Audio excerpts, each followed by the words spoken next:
Hi, my name's Jackson Roth. I'm the Extended Reality Audio Fellow, and I'm going to be talking a bit about the importance of audio in virtual reality experiences and specifically how that plays into the projects that I'm working on.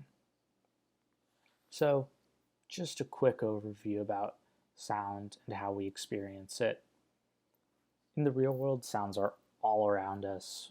We don't really think about it, but they come from everywhere behind us, next to us, in other rooms, above us. It's not something you think about, but when you're listening to digital audio, it's coming from generally two fixed sources. With speakers, it's two spots in front of you, and with headphones, it's just directly into your ears. And so this is what we call stereo audio. And it's very different than the audio that we normally listen to and experience in the world. So, what is immersive audio? Immersive audio is when we try and recreate that real world sound experience with stereo audio. The way we do that is with an algorithm called an HRTF that gets applied to audio based off of locations set in a virtual space that simulates your head, your ears, both of which affect the sound that's coming at you. And then you couple that with other software that models the space you're in and the materials of the space you're in, and suddenly you're able to recreate a real world space in virtual reality. If you ever want to experience a really great immersive audio demo, you should open up Apple Music and listen to any of their songs that are Dolby Atmos enabled. What you'll notice is when you're listening to the music and turn your head, as opposed to when you're listening to normal stereo audio, the music moving with you, the instruments will stay fixed in place and you'll be moving relative to the music. Now, back onto sound in media and specifically why I'm even working on these projects. The chances that you've seen a TV show or movie where a character's voice doesn't line up with their mouth, it's pretty high. What happens is when you see that, you break immersion with whatever you're watching. You notice it, it stands out. There's also less obvious times like this. Maybe you're watching an actor on a street or in a cafe and the background noises just aren't there. And it feels weird. Something's off.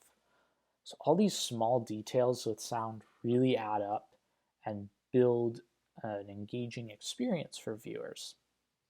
So now that we've talked a bit about what immersive audio is and why we need it, I'm going to talk a little bit about the technical side of the tools that I'm using.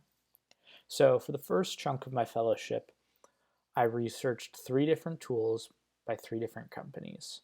The one I ended up using was created by Steam, which is a video game platform and virtual reality development company. Their tool, along with the other ones, allows me to simulate real-world materials on virtual geometry as well as creating and using a model of a human head to filter out incoming sounds.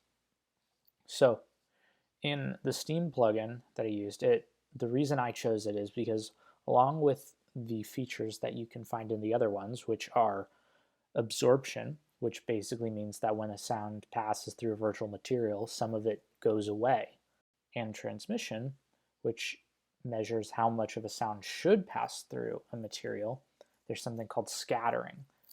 Scattering is basically when an audio source gets sent at a wall or at the ground, it measures and modifies how much of the sound should get bounced back off of it. And this is what allows us to create really realistic audio in virtual reality.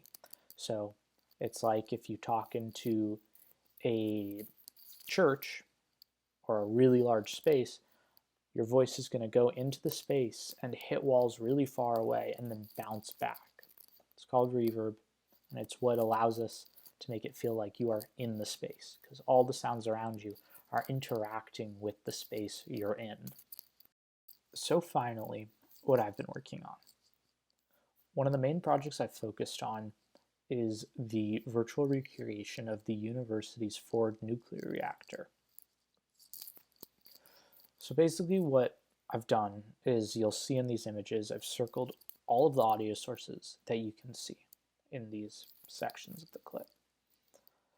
You can see that the doors have audio sources on them, which basically means that when you open a door, it's going to create a noise that is a door opening, and it lines up with the animation of the door opening. And when you leave and the door closes, you're going to hear the door close and slam behind you.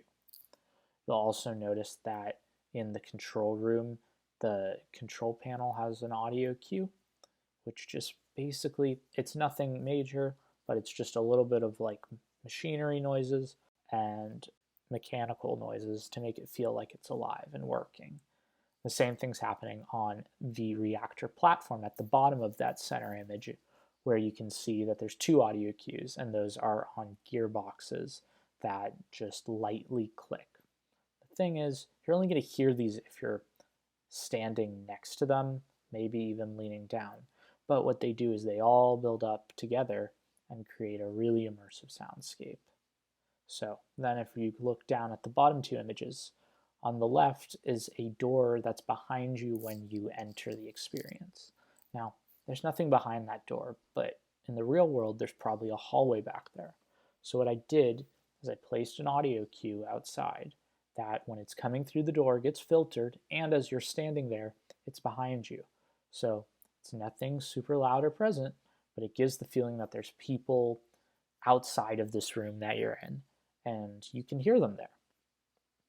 And then finally on the right, you'll notice that the lights have audio cues on each of them.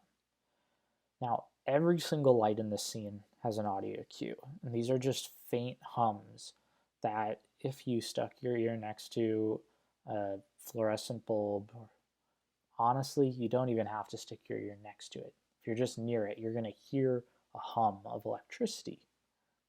These things are super quiet and light, but they add up. And when, like I said, when you put all of these sounds together, it makes it feel like you're in the space as opposed to a quiet and bare room. Now, additionally, on top of all of this, there's a very subtle bass sound, which isn't spatialized. It's just stereo audio. And that is just some room ambience of a recorded laboratory. So basically, that's what I've been working on. That's a little bit about immersive audio and why it's important. Again, my name's Jackson Roth. I really appreciate you taking the time to watch this. Thank you.